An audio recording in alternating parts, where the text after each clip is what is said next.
Bene, siamo di nuovo in onda, naturalmente sempre con Claudio Sinigaglia della Commissione Sanità della Regione Veneto, e stiamo parlando di videopoker. L'ho interrotta prima del break pubblicitario. Prego, stavo dicendo prima lo Stato si comporta come uno Stato biscazziere, no? Che fa gli affari prima con un gioco d'azzardo, esatto, che ripeto, e poi, però sarebbe proibito nel nostro Stato. Sono tutte deroghe, cioè i vari giochi che vengono utilizzati sono deroghe rispetto alla legge principale che parla che non si può fare il gioco d'azzardo. Lo Stato biscazziere cosa sta facendo in questo momento? Ha bisogno, per il deficit pubblico che sappiamo è enorme, di incassare risorse. E quanto incassa dal gioco d'azzardo? Un volume di circa 100 miliardi, incassa attorno ai 9-10 miliardi all'anno. Ne incassava all'inizio degli anni 2000 7-8 miliardi, ma il volume di gioco era attorno ai 25-30 miliardi, quindi a livello percentuale ha perso molto rispetto al volume di gioco di quanto incassava precedentemente, per il discorso che facevo prima, che non applica, quando ha introdotto nuovi giochi, quella tassazione che invece prima era nei giochi principali, l'Enalotto, la Lottomatica, eccetera. Lì c'è una tassazione più forte, invece la Lotto Machine è molto bassa, è 7-6%, quindi una tassazione molto bassa, e questo consente a chi ha la concessione di guadagnare di più e allo Stato di guadagnare di meno. Questa è una delle contraddizioni.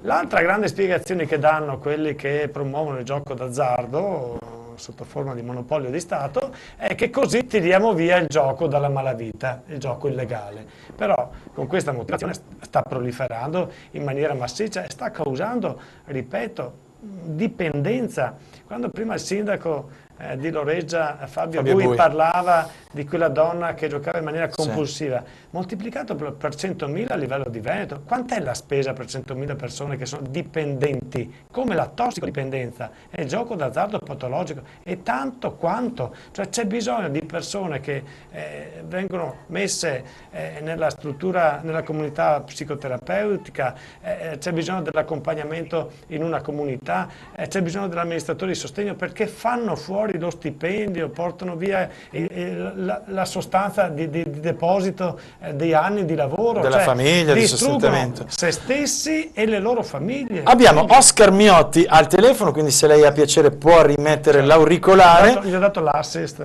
Esatto, infatti, grande Sinigaglia, che è il vicepresidente dell'Ordine degli Psicologi del Veneto, è stato anche il nostro gradito ospite. Miotti, buonasera, grazie per l'aiuto sempre dai reporter per te. Noi, come ben sa, parliamo di videopoker e quindi di dipendenza da gioco. Che tipo di patologia è? Che tipo di problema è? Ne stiamo parlando qui in studio proprio con Claudio Sinigaglia della Commissione Sanità Regione Veneto. A lei la parola. Intanto buonasera a tutti e buonasera anche a Claudio Sinigaglia. Intanto è una patologia delle dipendenze, e quindi in questo senso va trattata come una dipendenza vera e propria, come può essere la dipendenza da alcol, la dipendenza da droghe, e quindi è allo stesso livello? Allo stesso livello, e tra l'altro va proprio compresa, come va compreso non so la dipendenza da droga o la dipendenza da alcol. Chiaramente la disponibilità, io non ho sentito l'intervista che è stata fatta finora, però la disponibilità di tanti punti dove si può giocare, questo crea anche la possibilità che più persone possono accedere al gioco. Ecco, questa è la novità forse degli ultimi tempi. E quindi la tentazione è molto forte, perché uno logicamente si vede bombardato da questi posti e sei lì che cerca di resistere, ma è circondato alla fin fine. È un guadagno forte per i bar che moltiplicano queste slot machine, e quindi la possibilità di giocare da parte degli avventori. Che tempistiche, visto che stiamo parlando anche di costi per la sanità, che tempistiche ci vogliono? Capisco che possono essere soggettive, ma indicativamente si può arrivare a capire quanto tempo necessita per una persona riuscire a uscire da questo tunnel, e quali sono poi le cause scatenanti? Perché uno a un certo momento decide di buttare via tutto il lavoro fatto da una vita, quindi in una macchina? Ma tante volte può essere un desiderio di cercare delle sensazioni, no? Il fatto, per esempio, si parla di sensator seeking, le persone che hanno bisogno di trovare delle emozioni e attraverso il gioco, attraverso l'idea che possa uscire un numero, una carta, ecco, questo dà un'aspettativa e dà un senso anche a forse a una vita noiosa dove non ci sono emozioni particolari. Rispetto al trattamento devo dire che c'è un trattamento ambulatoriale dove la persona può avere un sostegno, ecco, i centri di dipendenze danno ormai in molte parti questo aiuto. A volte c'è bisogno anche di una comunità, nel senso che c'è bisogno di togliere la persona, io l'ho fatto per anni con gli alcolisti, c'è bisogno di togliere la persona dalla sua realtà e di proteggerla, di togliere l'occasione di andare. Certo, la famosa tentazione di cui parlavamo. Sì, assolutamente.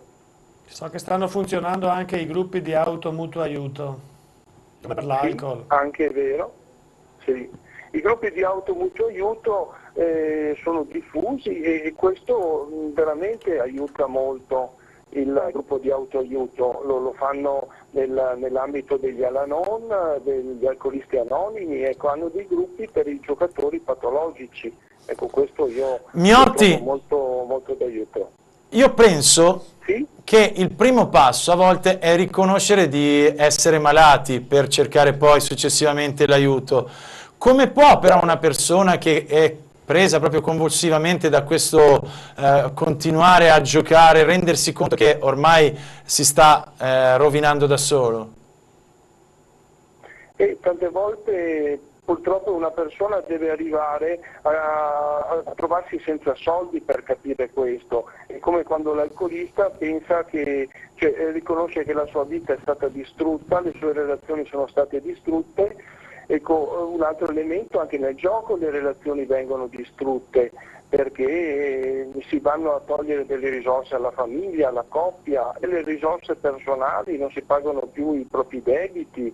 Ecco, e quindi questi sono segnali che la persona accoglie come egodistonici, cioè sono segnali che vanno contro il proprio essere e i propri principi di vita. Ecco, questo è un primo segno. Poi forse la compulsività, il fatto di non poterne farne a meno, questo è un segnale che ci deve far pensare che c'è un problema. Io la ringrazio e le auguro un buon 25 aprile, oltre che al weekend. Oggi... Assolutamente, anch'io saluto i telespettatori e buon 25 aprile a tutti. Forse c'è Senigallia che vuole aggiungere qualcosa? No, ci sono diverse ULS che con il CERT hanno dei numeri verdi per orientare chi si trova appunto a giocare troppo o che è già nella situazione di dipendenza. Perché è importante avere dei punti di riferimento e di orientamento, alle volte sono i familiari che chiamano. Esatto, perché io sto riflettendo, io non è che chiamerei. Esatto, si fa fatica ad andare al CERT perché il CERT è un luogo connotato, ci sono i tossicodipendenti, gli alcolisti, no? Allora è meglio avere questi ambulatori non connotati oppure questi numeri telefonici che orientano in modo tale da avere dei punti di riferimento in ogni caso. E la proposta di legge regionale appunto prevede che in ogni macchinetta dovrebbe essere installato questo numero verde a livello regionale e anche l'indicatore di un indirizzo di posta elettronica dove rivolgersi appunto in caso di necessità. Io congedo Miotti, se non vuole aggiungere altro.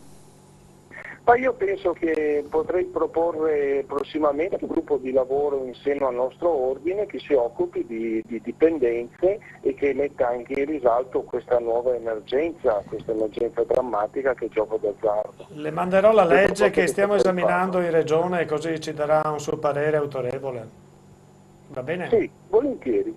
Volentieri. Bello, mi piace questa interazione, insomma, la televisione dovrebbe essere questo, insomma, è un ponte, insomma, che mette in collegamento le istituzioni e il cittadino. Grazie ancora, Vicepresidente, un saluto. Grazie. Bella questa cosa. Allora, noi siamo arrivati al termine di questa intervista, di questo approfondimento. Come ci lasciamo però? Con un sogno o con un qualcosa che si realizzerà pian pianino sempre di più? Giugno-luglio per presentare la nuova legge regionale sulla prevenzione, trattamento e cura del gioco d'azzardo patologico, che appunto adesso in commissione siamo riusciti ad avere un testo unificato rispetto alle diverse proposte di legge presentate, e adesso iniziamo la discussione, l'iter, che prevede l'approvazione prima in commissione e poi l'approvazione definitiva in Consiglio regionale. È una tappa importante proprio per dare competenze rilevanti ai comuni e per aiutare i cittadini a trovare dei punti di orientamento nel momento in cui avessero bisogno, ma soprattutto per attivare una nuova cultura, fare prevenzione, coinvolgere gli educatori, gli animatori, gli insegnanti, le forze della polizia a lavorare assieme proprio per fare prevenzione. Grazie a Claudio Sinigaglia della Commissione Sanità Regione Veneto. Allora io adesso lancio il meteo e dopodiché cambiamo tematica, andiamo un pochino a vedere questo ponte, insomma questo weekend lungo, che cosa ci regala proprio qui nella nostra città di Padova. Ecco che arriva il meteo. Eccoci qua, amici del nord-est italiano, amici del Triveneto e dell'Emilia Romagna, ben ritrovati da Giuseppe De Vittis. Guardate, il tempo non guarirà, è vero, non preoccupiamoci, ci saranno delle aperture del cielo, ci mancherebbe, ma comunque continueremo ad avere delle gocce fredde in quota che, entrando all'interno del Mediterraneo e quindi anche all'interno della nostra penisola, instabilizzeranno il tempo. A tratti sarà anche perturbato. Intanto venerdì solo un po' di locale instabilità, poi tra sabato e soprattutto domenica delle perturbazioni più convinte, quindi purtroppo la situazione rimarrà immutata anche nei prossimi giorni. Tempo inaffidabile. Vediamo nel dettaglio la mattinata, che risulterà tranquilla con cielo poco nuvoloso su tutto il territorio, ma su zone attorno ai rilievi le nuvole aumenteranno sia dell'Emilia Romagna ma anche su zone prealpine. Guardate, avremo degli scrosci di pioggia proprio pomeridiani, poi le nuvole tra il tardo pomeriggio e la prima serata tenderanno gradualmente a sfaldarsi, a dissolversi, e quindi avremo cielo poco nuvoloso nuovamente dappertutto su buona parte del nostro territorio. Temperature minime che non faranno registrare cambiamenti significativi, temperature massime invece in lieve rialzo. Infatti le massime risulteranno anche piuttosto miti, venti deboli, qualche rinforzo ci sarà solo nelle zone dove ci saranno appunto questi scrosci di pioggia. Su zone pianeggianti sulla pianura padano-veneta nelle prime ore del pomeriggio non escludiamo dei rinforzi del vento da nord-ovest.